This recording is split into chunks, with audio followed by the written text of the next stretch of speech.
Oh, y'all, I ran across some of the worst investment advice I have ever seen.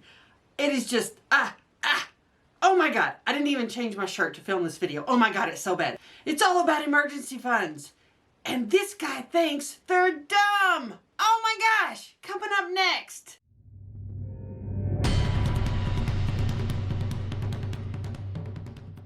Hi everybody, my name is Dee Burks, and this is Retirement Rescue, where we talk about how to make money, save money, and live well in retirement. Well, today I was on my computer just flipping through things, as you do on Google, and an article popped up in my feed, and I thought, well, okay. It said, and I'll read it to you just to be sure I don't get it wrong, and it said, why emergency funds could be a bad idea. Really? At first I thought, hey, clickbait, you know. But turns out this guy's actually serious.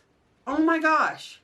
And I'm not going to call him out or call his name out. He's probably getting enough flack for this article as it is. And this appeared on Investopedia. Not something I normally look at. But the title caught my eye. And realize this article was written January the 28th of this year. So this isn't an article that's years old, or even if it was, it's so, oh my gosh, even if it was. But this guy is taking issue with the common advice that you should have an emergency fund. An emergency fund that allows you to deal with things that come up in life so you won't have to put it on credit cards or cash out some of your investment assets or just be left in a lurch. That's the whole idea of an emergency fund. His take on this is that it's overly prudent. Overly prudent. Now his basic premise is, well, why let your money sit in an account that's not going to enrich you when you could be investing it? Okay, I get that. Some people do have that viewpoint, and investing is great. I'm not saying that it's not. But why invest it in a fund if you don't have any cash that you can access should something come up? So yes, I have a huge issue just with the concept of it. But here's what he says. Now he starts with some good stats. The median household income in 2019 was a little over $63,000, and that's median, the most common, and I would guess that's probably right. They're good statistics. They came from the U.S. Census Bureau. And he breaks the idea of an emergency fund down because the conventional wisdom is somewhere between 3 and 6 months of your gross income. And that would be somewhere between $16,000 and $30,000. And he goes all the way up to 8 months saying, oh, well, you'd need $42,000. That's ridiculous.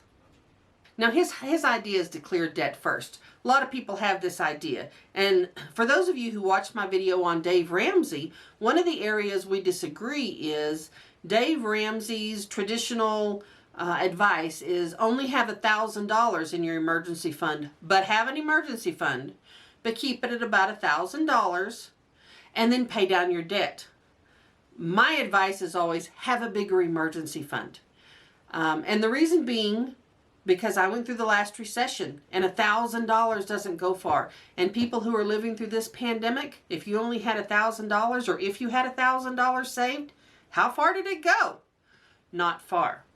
And I will say that Dave has backed off that a little bit. He has said, you know, if there are uncertain times, your emergency fund should be larger. So he does agree with that as well. Now, the person who wrote this article says that, well, there's insurance for most of life's issues, and you really don't have anything that comes up that's not covered. And one of the things he talks about, but what if I lose my job? This was written before the pandemic. And even though right now with the stimulus plan, there's an extra $600 for unemployment insurance, anyone who has had to live on unemployment insurance knows it doesn't go far.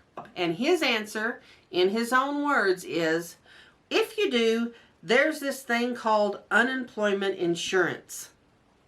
Clearly, he does not realize unemployment insurance only pays somewhere between, most states, it's 50 to 60% of your income, and it's capped. In the state that I live in, it's capped at $433 a week. So no matter how much you make, that's the most you're going to get out of normal state-sponsored unemployment insurance. And it's taxable. It's not like you don't have to pay taxes on that money too. You do. And if you're used to bringing in the median income, how far is $433 going to go? When you have no benefits, you have no insurance, you have nothing. How far does that go? Clearly, this is not an individual who's ever lived on unemployment insurance or even understands how it works.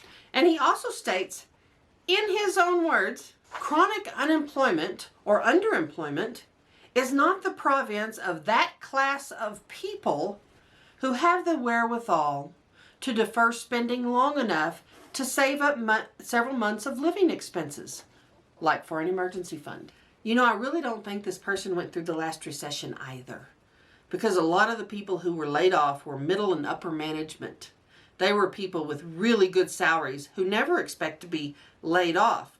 They were that class of people who you wouldn't think would have to worry about it. But guess what? Their lifestyles were built based on their income. And they were also some of the first people to go into bankruptcy. I would guess that will happen again in this recession we'll be going through with this pandemic. That will happen again. And if they don't have an emergency fund, and if they don't have access to quick cash, they are going to go right into bankruptcy court. Oh, but wait, it gets worse. There is one paragraph in this article that is so horrific. I'm going to have to read it to you. It's so bad. It says, one prominent financial authority, Dave Ramsey, who we know, once even cited unexpected pregnancy as a reason to build an emergency fund, leaving open the question of whether there exists anyone on the planet who is simultaneously A, responsible enough to set aside 6 months of living expenses, and B, not so responsible that they don't know how to prevent pregnancy. The mansplaining is strong with this one. Many of us who have been in relationships or marriages have had that little surprise. It's not that, oh my goodness, we have no idea how human procreation works. And clearly, the writer of this article has no idea how birth control works. If you do the deed, it's a percentage game, babe. And there are surprises. So I agree with Dave. If you're in a relationship, you could have a little surprise, and it's going to cost money. But let's take his other presumption, that we're not smart enough to put back money and still pay our bills. Now, his whole supposition here is that people who focus on creating an emergency fund don't know how to pay their bills. His thought process seems to be, if you're saving for that emergency fund, you're not taking care of your obligations, which is ridiculous. Ridiculous. Anyone who is looking at their finances and trying to improve understands how to take care of their obligations and pay their bills. And he states, savings accounts don't even keep up with inflation, meaning that an emergency fund is a money-losing proposition over the long term. Because if you have an emergency, it would be so much better to put that emergency on a 20% interest credit card.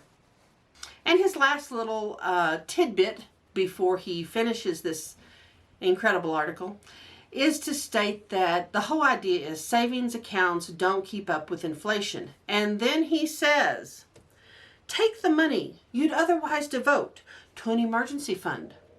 Put it in something even as humble as a short-term CD. That should give you FDIC protection. Oh my Lord. Number one, CDs are earning like nothing. And they don't allow you to have access to your cash while it's in the CD. Who in their right mind would think that's an investment strategy? Oh my goodness. There are so many parts of this article that are so ridiculous and condescending to every single person who's trying to get their life in order. And I often talk, when we talk about bad investment advice, everyone's experience is different. But you need to look at people that have some kind of experience and knowledge on what they're talking about. Clearly, the individual who wrote this article didn't even do minimum research on unemployment, let alone how pregnancy works. So, you know, before you go in believing anything you read online or anything you hear on YouTube, because this is for entertainment only, this is not financial advice, But I'm telling you, please check with your financial advisor and do the things that are going to help you long term, like having an emergency fund. If you've enjoyed this video, please hit the subscribe button, and I'll see you next time.